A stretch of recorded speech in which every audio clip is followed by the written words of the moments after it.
स्वागत है आपका अपने परिवार उड़ान में। डियर फ्रेंड, जैसा कि हमारी टीम के द्वारा लगातार Uttar Pradesh police 51,000 plus vacancy के लिए मूक टेस्ट कराया जा रहा है, जिसमें सारे प्रश्न आपके पुरानी भर्ती 41,500 तथा 49,568 वैकेंसी पर आधारित होते हैं तथा रोजगार विद अंकित भाटी बुक से प्रश्न को लिया जाता है। तो सेशन को शुरू करते हैं। आप तैयारी किसी भी चैनल से कर रहे हैं, मूक टेस्ट डेली रात्रि 9 बजे आप उड़ान पे दीजिए। सेशन को शुरू करते हैं। इससे पहले अगर आपने जो वीडियो अपलोड है, क्योंकि दोस्त 25 से 30 वीडियो अपलोड है और वो सारे प्रश्न लिए गए हैं जो आपके previous year Uttar Pradesh police में जीके जीएस के आए हैं, तो जरूर एक बार आप मूक टेस्ट जाके दीजिए। चलिए सेशन को शुरू करते हैं। सबसे पहला प्रश्न स्क्रीन पर है मेरे दोस्त, पूछा गया 1905 बनारस अधिवेशन। 1905 में अधिवेशन कहां पर हुआ? बनारस में अधिवेशन हुआ कांग्रेस का। तो इसकी अध्यक्षता किसने की थी, यह पूछा गया। A option Jawaharlal Nehru, B option Gopal Krishna Gokhale, C option Ras Bihari Bose और डी ऑप्शन सुभाष चंद्र बोस। बिल्कुल जबरदस्त प्रश्न है। बताना है आंसर की बनारस अधिवेशन की अध्यक्षता जो कि 1905 में हुई थी, इसकी किसने की थी। चलिए मेरे दोस्त, तो आशा करता हूं कि आंसर्स को टिक कर चुके होंगे, गलत या सही। तो क्या हो जाएगा?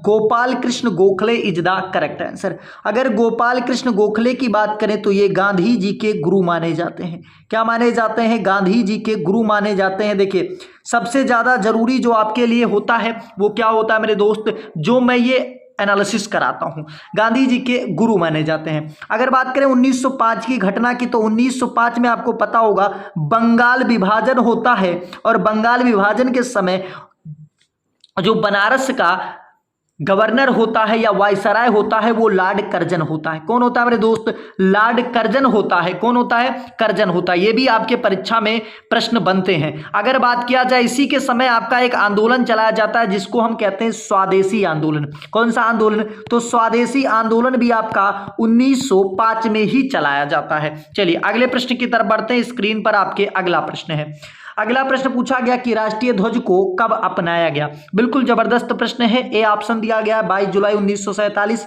बी ऑप्शन दिया गया 24 जनवरी 1950, सी ऑप्शन दिया गया 26 नवंबर 1949 और डी ऑप्शन दिया गया है 24 सितंबर 1947।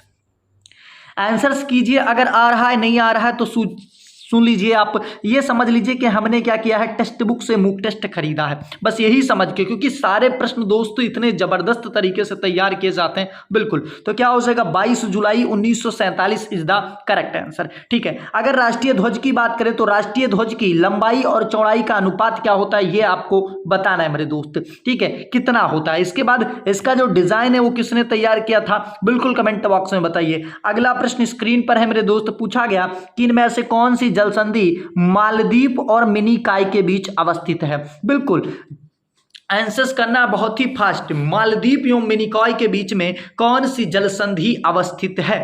बिल्कुल जबरदस्त कुछ क्वेश्चन है दोस्त। चलिए, तो आशा करता हूं कि आंसर्स को टिक कर चुके होंगे। 8 डिग्री जो चैनल है वो किसके किसके बीच में पाया जाएगा? मालदीव और मिनीकॉय के बीच में पाया जाएगा। अब इसके बाद आपका जो 9 डिग्री चैनल है वो कहां पाया जाएगा? वो मिनीकॉय और लक्षद्वीप के बीच में पाया जाएगा। और 10 डिग्री चैनल की बात करें तो देखिए, एक बार मैं लिख दे रहा हूं, ये तो ऑलरेडी इनके बीच में हो गया। अगला वाला जो होगा वो होगा मिनीकॉय और किसके बीच में? मिनीकॉय और लक्षद्वीप के बीच में। और जो आपका 10 डिग्री चैनल है वो आपका लक्षद्वीप तथा अंडमान निकोबार द्वीप समूह के बीच में अवस्थित है। अगला प्रश्न स्क्रीन पर है, थोड़ा सा फास्ट करिएगा दोस्त। क्या पूछा गया? अगला प्रश्न पूछा गया कि भारत के विभाजन के समय भारतीय राष्ट्रीय कांग्रेस, किसकी बात की जा रही है? आईएनसी की बात की जा रही है। थोड़ा सा समय चाहूंगा आपका, मैं लेना चाहूंगा। सबसे पहले आईएनसी के बारे में मैं जानना चाहता हूं, आईएनसी के बारे में आप क्या जानते हैं। आईएनसी की बात करें तो मेरे दोस्त 1885 ईस्वी में इसकी स्थापना होती है। कब होती है? 1885 ईस्वी में। ठीक है, 1885 ईस्वी में इसके अध्यक्ष कौन बनाए जाते हैं? तो आपके WC बनर्जी बनाए जाते हैं। यानी जो पहले हिंदू अध्यक्ष अगर मान ले तो वो कौन हो जाएंगे? आपके WC बनर्जी होंगे। इसके बाद इसकी बैठक होती है 1886 ईस्वी में। 1886 में कहां पर होती है? तो ये कोलकाता के अंदर होती है। और कोलकाता में पहली बार अध्यक्षता जो करते हैं वो आपके दादा भाई नौरोजी करते हैं, जिनको ग्रैंड ओल्ड मैन के नाम से जाना जाता है। अगर बात करें कि दादा भाई नौरोजी, तो आपसे प्रश्न पूछा जाता है कि इनमें से कौन से जो कांग्रेस के 3 बार अध्यक्ष बने, तो ये जो रिकॉर्ड नाम है वो दादा भाई नौरोजी के नाम है। एक 1886 में, दूसरा 1893 में, और जो तीसरा है आपका वो 1906 में कोलकाता में, जब इन्होंने पहली बार स्वराज्य की मांग की थी। अच्छा, इतनी चीजें समझ में आ गई होगी। और भी पॉइंट पर हम बात कर लेते हैं। अगर आईएनसी की, अच्छा आईएनसी की जो आपकी हमने बताया कि WC बनर्जी पहले अध्यक्ष थे। इसकी स्थापना किसने की थी, तो एक रिटायर्ड ऑफिसर था, ठीक है, आईसीएस क्या होता था, जो इस समय आईएएस की परीक्षा होती है, ऐसे अंग्रेज यानी ब्रिटिश काल में आईसीएस की परीक्षा होती थी। तो एक व्यक्ति था स्कॉटलैंड का जिसका नाम था A.O. ह्यूम, यानी एलन एक्टिव ह्यूम था। उसने क्या किया था दोस्त, वो उसने इस कांग्रेस पार्टी की स्थापना की थी।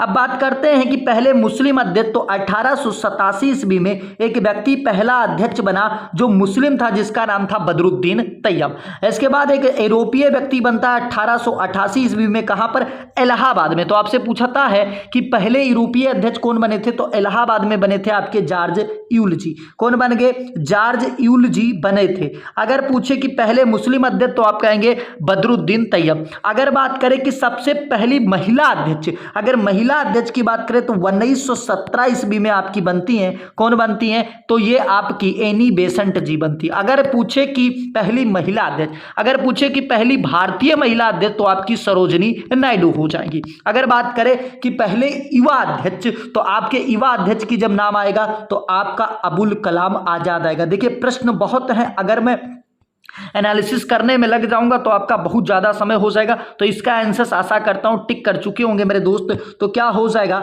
इसका आंसर हो जाएगा JB Kripalani is the correct answer. JB Kripalani is the correct answer हो जाएगा। अगला प्रश्न स्क्रीन पर है मेरे दोस्त, जबरदस्त प्रश्न है, 20 बार करवा चुका हूं कि भारतीय संविधान की प्रस्तावना में समाजवादी, धर्मनिरपेक्ष, जो ये 3 शब्द जोड़े थे, ये किसने, यानी समाजवादी शब्द किस संविधान संशोधन द्वारा जोड़ा गया था। बिल्कुल अपने आप में जबरदस्त प्रश्न है। ये ऑप्शन दिया गया 42वां संविधान संशोधन द्वारा, बी ऑप्शन 61वां संविधान संशोधन द्वारा, सी ऑप्शन 44वां संविधान संशोधन द्वारा, और डी ऑप्शन 74वां संविधान संशोधन द्वारा। तो आशा करता हूं टिक कर चुके होंगे, 42वां संविधान संशोधन के द्वारा जोड़ा गया था। अगर 61वां संविधान संशोधन आपसे पूछे तो आयु जो थी वो 21 वर्ष से मतदान की आयु 18 वर्ष कर दी गई थी। किस संविधान संशोधन के द्वारा, तो 61वें संविधान संशोधन के द्वारा।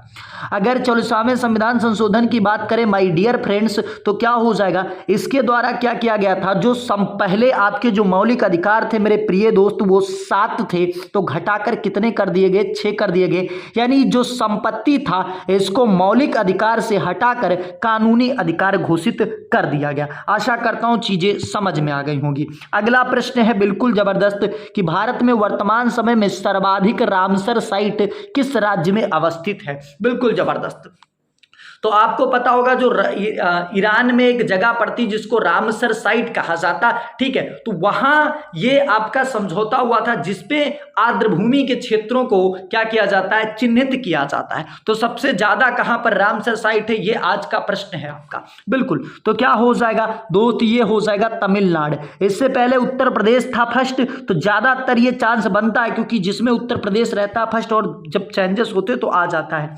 अगला प्रश्न पूछा गया कि इनमें से केरल का शास्त्रीय भाषा है, केरल का शास्त्रीय भाषा पूछा गया। अच्छा, केरल के हम शास्त्रीय नृत्य की सबसे पहले बात करें तो 2 होता है।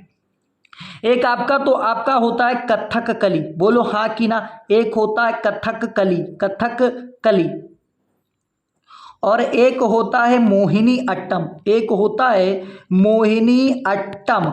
मोहिनी अट्टम भी कहाँ का शास्त्रीय नृत्य है, तो आप कहोगे कि मोहिनी अट्टम भी केरला का है। तो इसका आंसर क्या हो जाएगा, इसका आंसर हो जाएगा Malayalam is the correct answer, यानी यहाँ की जो शास्त्रीय भाषा है वो मलयालम है। अगला प्रश्न है कि खजुराहो नृत्य महोत्सव भारत के किस राज्य में मनाया जाता है। बिल्कुल जबरदस्त प्रश्न, खजुराहो नृत्य महोत्सव भारत के किस राज्य में मनाया जाता है। जबरदस्त प्रश्न है। A option Arunachal Pradesh, B option Madhya Pradesh, C option Karnataka, D option जो दिया गया आंध्र प्रदेश। बिल्कुल जबरदस्त प्रश्न है। तो आशा करता हूं कि आंसर्स को टिक कर चुके होंगे। Madhya Pradesh is the correct answer. अगर बात करें मध्य प्रदेश से मेरे दोस्त, तो मध्य प्रदेश के अंदर एक नदी पाई जाती है जिसको हम कहते हैं नर्मदा नदी, और नर्मदा नदी पर एक जलप्रपात है जिसको हम कहते हैं धुआंधार जलप्रपात। कौन सा जलप्रपात मेरे दोस्त? धुआंधार जलप्रपात। अगर बात करें कि आपका सबसे ऊंची जो प्रतिमा है सरदार पटेल जिसका नाम है statue of unity. Statue of unity किस नदी पर बनी है? तो आप कहोगे नर्मदा नदी पर बनी है। किस जिले में बनी है? तो केवड़िया जिले में बनी है। अगर आर्किटेक्चर की बात करें तो रामजे सुतार हो जाएगा। अगला प्रश्न है कि यूनिसेफ का मुख्यालय कहां पर अवस्थित है? जबरदस्त, और मुख्यालय से एक प्रश्न पेपर में आता है, कोई भी पेपर उठाओगे तो आपको पता चल जाएगा। यूनिसेफ का मुख्यालय तो क्या हो जाएगा मेरे दोस्त? न्यूयॉर्क के अंदर स्थित है। अगर हम बात करें, ठीक है, वहीं अगर हम बात करें यूनेस्को का, तो यूनेस्को का, ठीक है, सुरा एवं सुंदरियों का नगर यानी पेरिस के अंदर अवस्थित है। चलिए अगर हम बात करें कि विश्व बैंक का मुख्यालय, तो वाशिंगटन डीसी हो जाएगा। अगला प्रश्न स्क्रीन पर है कि भारत का लोकसभा अध्यक्ष अपना त्यागपत्र किसे देता है? भारत के राष्ट्रपति को, प्रधानमंत्री को, लोकसभा उपाध्यक्ष को या उपराष्ट्रपति को? चलिए अब हम लोकसभा की बात करें यानी लोकसभा अध्यक्ष की बात करें तो भारत के जो पहले लोकसभा अध्यक्ष थे वो जीबी मालंकर थे। क्या नाम था? जिनका नाम था गणेश वासुदेव मालंकर। क्या नाम था? गणेश वासुदेव मालंकर था। अगर पहली महिला अध्यक्ष की अगर आपसे प्रश्न पूछ ले तो ये आपकी मीरा कुमार हो जाएंगी। कौन हो जाएंगी मेरे दोस्त? मीरा कुमार हो जाएंगी। बिल्कुल, इतनी चीजें समझ में आ गई। तो कौन होगा भाई? लोकसभा उपाध्यक्ष को देती है। ठीक है, यानी किसको देता है? लोकसभा उपाध्यक्ष को देता है। अगला प्रश्न है स्क्रीन पर कि विटामिन ई का रासायनिक नाम बताना है। विटामिन ई का रासायनिक नाम बताना। ए ऑप्शन दिया गया thiamine, B option calciferol, C option tocopherol और डी ऑप्शन जो दिया गया वो रेटिनॉल दिया गया है। चलिए तो हम ए बी सी पूरा लिख देना, ए बी सी डी और ई। बिल्कुल, ए का होता है भाई मेरे रेटिनॉल। ये छोटे छोटे प्रश्न है लेकिन पेपर में फंसा देते हैं, ये समझ लीजिए रेटिनॉल। बी का हो जाएगा थायमीन। बी में बहुत प्रकार है लेकिन इनको क्लियर रखिए, बाकी बाद में देखा जाएगा। सी को कहते हैं स्कर्बी। डी का अगर बात करें, ठीक है, स्कर्बी रोग होता है, इसको कहते हैं साइट्रिक अम्ल, ठीक है, एसिटिक अम्ल कहते हैं। ठीक है, चलिए, ठीक है, स्कॉर्बिक एसिड के नाम से। अच्छा, अगर हम डी की बात करें तो कैल्सीफेरॉल हो जाता है। क्या हो जाता है मेरे दोस्त? कैल्सीफेरॉल हो जाता। वहीं अगर हम ई की बात करें तो आपका टोकोफेरॉल हो जाएगा। तो क्या हो जाएगा answer? Tocopherol is the correct answer. अगले प्रश्न की तरफ बढ़ते हैं। स्क्रीन पर अगला प्रश्न है कि बंगाल विभाजन, बिल्कुल जबरदस्त, कि बंगाल विभाजन रद्द किया गया उस समय भारत का वायसराय कौन था? अपने आप में 100% वाला प्रश्न है, बिल्कुल जबरदस्त, कि बंगाल विभाजन रद्द किया गया उस समय भारत का वायसराय कौन था? तो सबसे पहले बंगाल विभाजन शुरू कब किया गया था? तो 1905 ईस्वी में शुरू किया गया था। 3 में इसकी घोषणा ही कर दी गई थी। इस समय था आपका प्यारा सा करजन था ना, करजन था। अगर बात करें तो बिल्कुल करजन ही रहेगा, गलत तो हो जाएगा पेपर में भी। देखिए इसका आंसर हो जाएगा Lord Hardinge is the correct answer. देखिए जो इसकी बंगाल विभाजन रद्द किया गया था वो दिल्ली दरबार में किया गया था, और दिल्ली दरबार जब हुआ था आपका 1911 में हुआ था, और 1911 में इसमें इस समय कौन था? तो हार्डिंग था, और वही हार्डिंग है जिसके ऊपर बाद में रास बिहारी बोस ने बम फेंक दिया था। अगला प्रश्न स्क्रीन पर है, 2011 की जनगणना के अनुसार दशकीय जनसंख्या वृद्धि किस राज्य की रही? यानी दशकीय वृद्धि दर जो रही है वो किस राज्य की रही है? A option Uttar Pradesh, B option Meghalaya, C option Lakshadweep और डी ऑप्शन कर्नाटक। अपने आप में जबरदस्त प्रश्न है, आंसर्स बताना है मेरे दोस्त। तो क्या हो जाएगा आपका answer? Meghalaya is the correct answer. अगला प्रश्न है स्क्रीन पर, भारत के प्रथम शिक्षा मंत्री कौन थे? यह प्रश्न आपके उत्तर प्रदेश पुलिस में पूछा गया मेरे दोस्त। ठीक है, भारत के प्रथम शिक्षा मंत्री कौन थे? तो बिल्कुल जबरदस्त प्रश्न है, आंसर हो चुका होगा मौलाना अबुल कलाम आजाद। ये वही और इनसे अगर प्रश्न पूछा जाए तो भैया ये कांग्रेस के सबसे युवा अध्यक्ष थे। कांग्रेस के सबसे युवा तथा सबसे अधिक समय तक रहने वाले अध्यक्ष भी यही थे, क्योंकि 1940 से और 45 तक बने थे। लगातार 4 से 5 साल तक इनका शासन रहा। अब देखिए अगर हम बात करें मेरे दोस्त, बलदेव सिंह क्या थे? तो पहले रक्षा मंत्री थे। पहले क्या थे? रक्षा मंत्री थे। 2018 में जो आपका पेपर हुआ उसको उठा के एक बार देख लीजिएगा। सरदार पटेल की बात करें मेरे दोस्तों, ये क्या थे? ये आपके, ठीक है, उप प्रधानमंत्री भी थे, आपको पता होगा उप प्रधानमंत्री भी तो थे। अगला प्रश्न है कि कुषाण वंश शासक कुजुल कडफिसस की राजधानी कहां पर अवस्थित थी? अच्छा, आपको पता है कि इसका एक प्रतापी राजा था जिसका नाम था कनिष्क।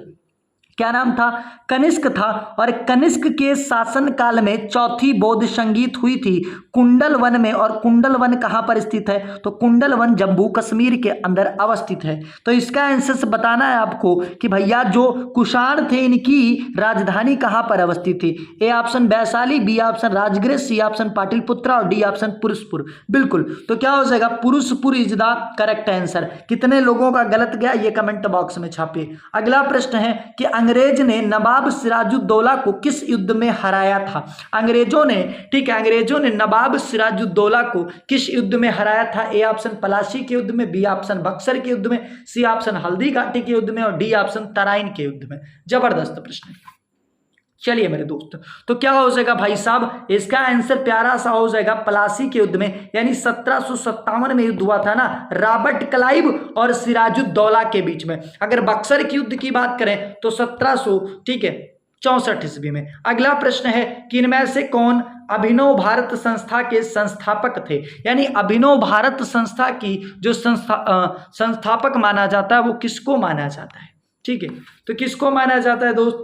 बीडी सावरकर को माना जाता है। बीडी सावरकर को माना जाता है। अगला प्रश्न है भाला फेंक दिवस कब मनाया जाता है? अपने आप में जबरदस्त प्रश्न है कि भाला फेंक दिवस कब मनाया जाता है। चलिए मेरे दोस्त, आंसर्स बताना है। ए ऑप्शन दिया गया 5 जून, ए ऑप्शन 5 जून, बी ऑप्शन आपका दिया गया 26 दिसंबर, सी ऑप्शन दिया गया 7 अगस्त और जो डी ऑप्शन दिया गया 7 अप्रैल दिया गया है। तो क्या हो जाएगा मेरे दोस्त? 7 अगस्त इज द करेक्ट आंसर। अगर 7 अप्रैल की बात करें तो पेपर में मतलब मोस्ट इंपॉर्टेंट ये बन चुका पेपर का, ठीक है, तो स्वास्थ्य दिवस के रूप में मनाया जाता है। स्वास्थ्य दिवस के रूप में मनाया जाता है। अगर 26 दिसंबर की बात करें तो वीर बाल दिवस के रूप में मनाया जाता है। किसके रूप में? वीर बाल दिवस के रूप में मनाया जाता।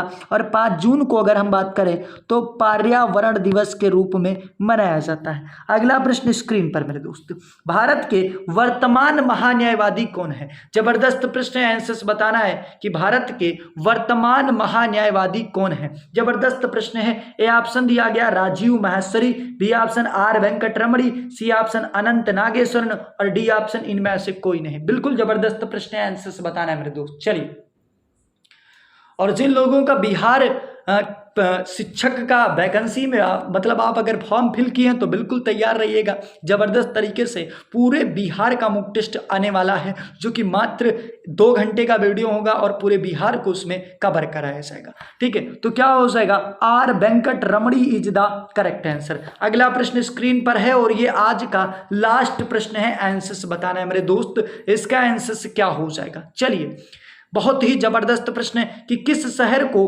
पूर्व का ग्रास के नाम से जाना जाता है? पूर्व का ग्रास के नाम से ये आपके 2018 का पेपर उठाइएगा मेरे दोस्त।